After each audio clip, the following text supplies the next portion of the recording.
Hello friends, যিসকলে চাকৰি বিচাৰি আছে তেওঁলোকৰ কাৰণে খুব এটা ভাল খবৰ লৈ আহিছোঁ।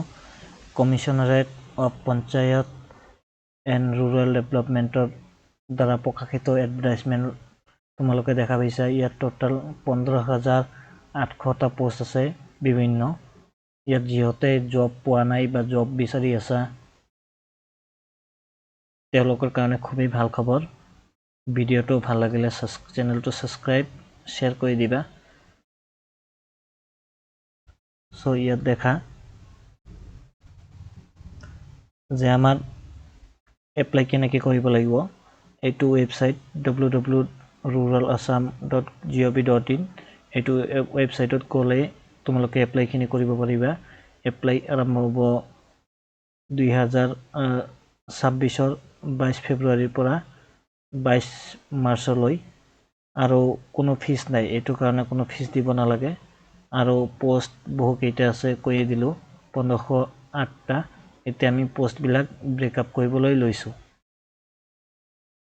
ইয়াৰ কাৰণে অলপ গুৰুত্বপূৰ্ণ মানে কম্পিউটাৰ লাগিব, নলেজ ইংলিছ এছামিছ হিন্দী এইবিলাক অলপ জানিব লাগিব।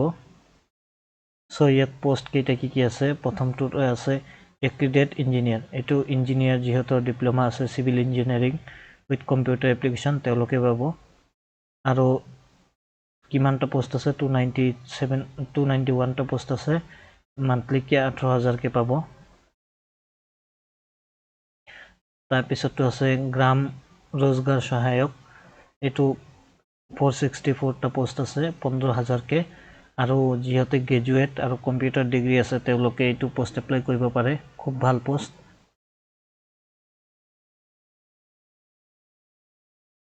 ইয়াৰ পিছতটো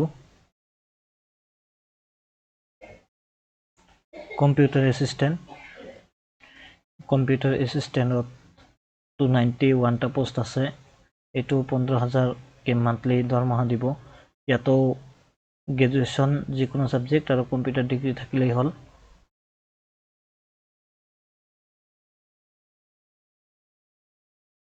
তাৰপিছত আছে গ্ৰাম পঞ্চায়ত কোঅৰ্ডিনেটৰ। ইয়াতো ভালকেইটা পোষ্ট আছে 462টা। ইয়াতো গ্ৰেজুৱেট হ'লে হ'ল যিকোনো আৰু কম্পিউটাৰ ডিগ্ৰী লাগিব আৰু অলপ মোবাইল এপছ চলাব পাৰি হ'ব লাগিব। বৰ্তমান মোবাইল কম্পিউটাৰৰ তুলনাত মোবাইল এপ্লিকেশ্যন এপবিলাক চলাব পাৰিলেই হৈ গ'ল।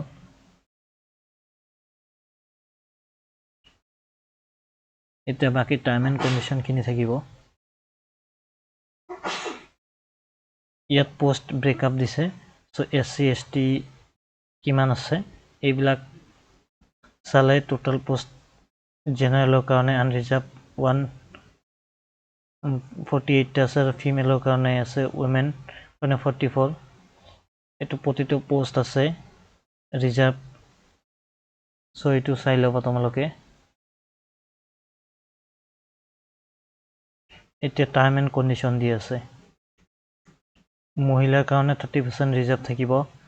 প্লেনৰ কাৰণে 10%, ST হিলৰ কাৰণে 5%, SC কাৰণে 7%, ফিজিকেলি হেণ্ডিকেপৰ কাৰণে 4%, হিয়াৰিং আৰু এইবিলাক থাকেই।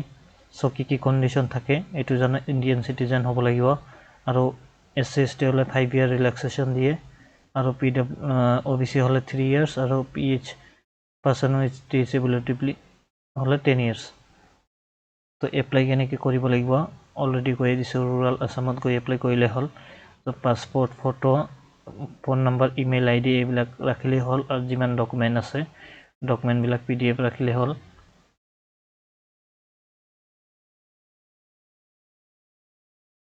তাৰপিছত ইয়াত দিছে ফটো কেনেকুৱা হ'ব লাগিব, ইমান MM এইবিলাক চাইজ। ইমেজ ৰিচাইজাৰ বুলি ৱেবছাইট আছে imageresizer.net। ইয়াত কৰিলে এইটো চাইজ মাৰিলে হৈ যাব। আৰু মেক্সিমাম চাইজ কিমান হ'ব লাগিব 100 KB। তোমালোকে 40-50 KBত পাই যাবা ফটো। তাৰপিছত ইয়াত দিছে ফটো কেনেকৈ হ'ব লাগিব। Face must not covered by head, any cloth or shade of forehead, eyes, nose, necks, lip and chin could be clearly visible, তাৰমানে তোমাৰ মুখমণ্ডলটো যে আছে যাতে ভালকে দেখা যায় ফটোত, যাতে ব্লাৰ নহয়। তাৰপিছত ইয়াত স্পেক্টিকেল গ্লাছেছ ৱেৰ নট একচেপ্টেবল, তো যদি কোনোবাই চশমা কিবা গ্লাছ পিন্ধে তেওঁলোকৰ ফটো এইটো নহ'ব।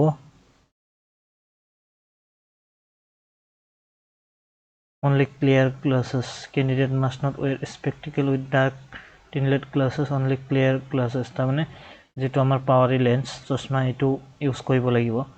On behalf it may be prudent to intentionally change her facial feature or hairstyle until the day of the examination.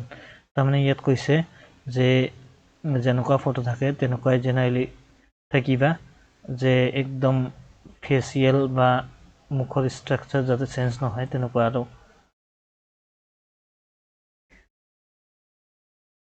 তাৰপিছত চিগনেচাৰৰ কথা কৈছে, black or dark blue white পেপাৰত চিগনেচাৰ দিব লাগিব। Get signature digitally image scan, only JPEG format accepted, maximum pixel, minimum pixel আৰু wide দিছে, height দিছে আৰু সাইজ 100 KB। এইখিনি লৈ ইমেজ ৰিচাইজাৰত মাৰিলে হৈ যাব। তো আমাৰ ডকুমেণ্ট কি লাগিব এতিয়া, বাৰ্থ চাৰ্টিফিকেট লাগিব, ID proof, PAN card, Aadhaar card, voter, driving licence, তাৰমানে ID প্ৰুফ এটা, মাৰ্কশ্বিট কাম চাৰ্টিফিকেট, তাৰপিছত qualification, proficiency certificate, in case of having degree in computer science information technology from government registered UGC recognized accredited university after separate diploma of computer EPNE, তাৰমানে যদি separate কোনোবাই computer degree কৰিছে, diploma কৰিছে, এইবিলাক দিব পাৰে। তাৰপিছত কাষ্ট চাৰ্টিফিকেট কম্পিটেণ্ট অথৰিটিৰ হ'ব লাগিব, তাৰমানে DCৰ পৰা হ'ব লাগিব। ডিজেবিলিটি চাৰ্টিফিকেট কম্পিটেণ্ট অথৰিটি, তাৰমানে মেডিকেলৰ যি জইণ্ট ডাইৰেক্টৰ বা তাৰ ওপৰৰ লেভেলৰ যিবিলাক মানুহ থাকে, মানে যিয়ে দিয়ে, যি যাৰ অথৰিটি আছে তেওঁৰ পৰাই ল'ব লাগিব। তাৰপিছত পিনক'ড মেনশ্যন কৰাটো ইম্পৰ্টেণ্ট, যিকোনো আপোনাৰ 780001 বা ইয়াৰ পৰাই ষ্টাৰ্ট হয় অসমৰ পিনক'ডবিলাক, নিজৰ পিনক'ড দিয়াটো জৰুৰী। তাৰপিছত এপ্লাই কৰাৰ পিছত যি আমাৰ ৰিচিপ্ট থাকিব, ৰিচিপ্টটো ডাউনলোড কৰিব ল'ব লাগিব। তাৰপিছত এডমিট কাৰ্ড যেতিয়া দিব, এডমিট কাৰ্ড এই এপ্লিকেশ্যন নম্বৰ যি ৰিচিপ্টটো থাকিব তাৰ এইখনত দি ডাউনলোড কৰি ল'লেই হ'ল। চ' এতিয়া আমি আহিছোঁ এক্সাম কেনেকৈ চিলেকশ্যন হ'ব। তো আমাৰ এক্সাম দুটা হ'ব, পেপাৰ 1 আৰু পেপাৰ 2। তো পেপাৰ 1 হ'ব ইঞ্জিনিয়াৰসকলৰ কাৰণে, পেপাৰ 2 এজ এ কমন হ'ব। ইয়াত মানে পষ্টৰ প্ৰিফাৰেঞ্চ থাকিব, যে কোনে কোনটো পষ্ট থাকে এনেকৈ প্ৰিফাৰেঞ্চ দিলে হ'ল। চ' কুৱেশ্যন কি হ'ব, 75 মাৰ্কছৰ কুৱেশ্যন হ'ব। যদি ইয়াত 1 মাৰ্কৰ কুৱেশ্যন থাকে তেতিয়াহ'লে নেগেটিভ থাকিব 0.25, তাৰমানে ভুল এনচাৰ দিলে 0.25 মাইনাছ হ'ব, আৰু 2 মাৰ্কৰ কুৱেশ্যন থাকিলে 0.5 ডিডাক্ট হ'ব। আৰু চিলেবাছ অলমষ্ট ছেমেই, যি আমাৰ চিলেবাছ থাকে, GK GS math English reasoning এইখিনি পঢ়িলেই হ'ল। লগতে যিহঁতে কোৱালিফাই কৰিব পেপাৰ 1 আৰু পেপাৰ 2 তেওঁলোকৰ ভাইবা হ'ব।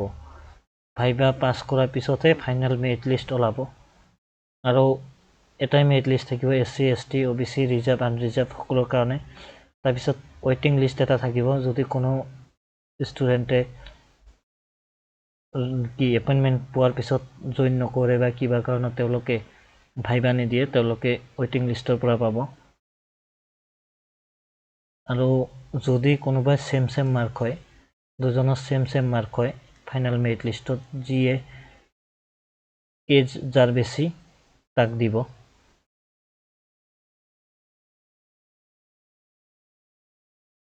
এডমিশ্যন চাৰ্টিফিকেট, তাৰমানে এপ্লাই কৰিব লাগিব, এপ্লাইত একনলেজমেণ্ট নাম্বাৰ পাব, এইটো SMS আহিব।